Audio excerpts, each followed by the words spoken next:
Hello les amis et bienvenue chez Family Flow, la relation enfant-adulte. Pourquoi séparer ces deux mondes qui forment un si bel écosystème de la pensée? C'est un sujet important pour l'enfant qui est en chacun de nous. Qui n'a jamais été frustré par l'inconsidération des adultes parce qu'il n'est pas en âge d'avoir un avis constructif, par manque d'expérience, donc par manque de crédibilité? Bon, là, le mieux, c'est de laisser parler les ados, les enfants. Et je vous avoue, c'est pas piquer des hannetons.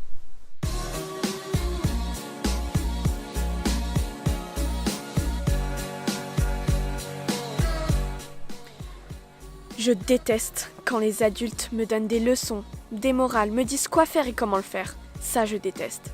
Donc voilà ce que j'ai à leur répondre. Dans quelle mesure êtes-vous un exemple pour moi? Qu'avez-vous accompli à ce jour dans votre vie? Parce que je refuse de prendre exemple sur vous tant que vous n'êtes pas riche de connaissances, de sensations, d'émotions. Et tant que vous n'êtes pas libre, autonome et que vous pensez par vous-même. Parce que si vous n'êtes pas accompli, à quel moment vous pouvez servir de modèle à qui que ce soit? Parce que c'est bien de suivre les rêves que la société nous inculque. Mais suivre ses rêves à soi, ça c'est autre chose. Bien sûr c'est plus difficile. Bien sûr, ça prend plus de temps. Bien sûr, ça demande plus d'efforts.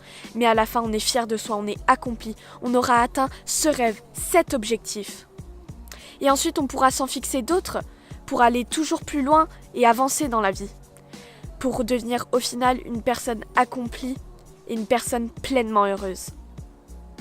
Et il y a un truc que je déteste aussi chez les adultes, c'est qu'ils prennent en compte seulement l'intelligence scolaire, carrée. Est-ce que tu as des bonnes notes à l'école? Est-ce que tu as obtenu tous tes diplômes? Mais ils passent outre l'intelligence intuitive, créative, le pouvoir de l'imaginaire, la spiritualité. Ça, c'est la vraie connaissance. Parce que vous n'avez de cesse que de nous enfoncer dans un monde de principes qui ne nous appartiennent pas. De nous empêcher de penser par nous-mêmes, en fait, tout simplement.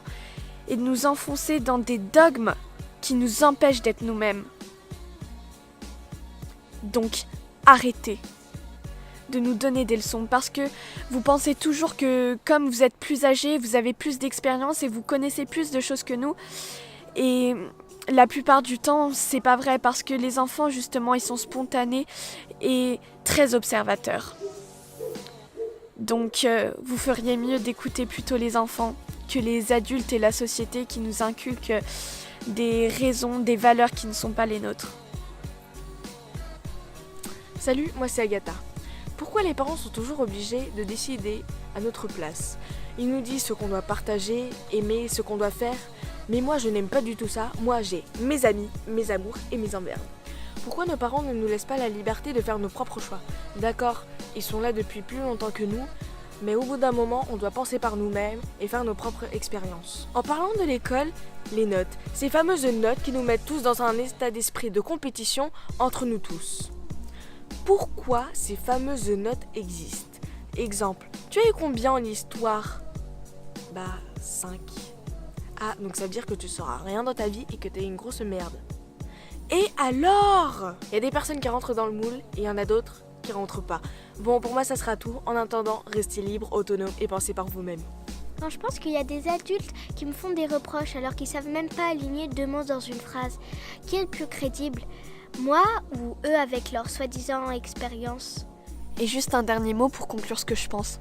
Un enfant qui ne s'exprime pas durant son enfance est un enfant qui ne s'exprimera plus.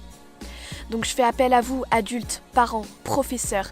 Écoutez les enfants et considérez-les à leur juste valeur. Bon, et ben voilà les amis, je pense qu'on est dans une pleine égalité des pensées. Et c'est pas forcément une question d'âge. On peut avoir des jeunes qui sont des génies, et puis on peut avoir des retraités qui sont des idiots. Donc, voilà, à méditer. Mais moi je vous dis à la semaine prochaine, mais en attendant, restez libres, autonomes et pensez par vous-même. Ciao, ciao les amis.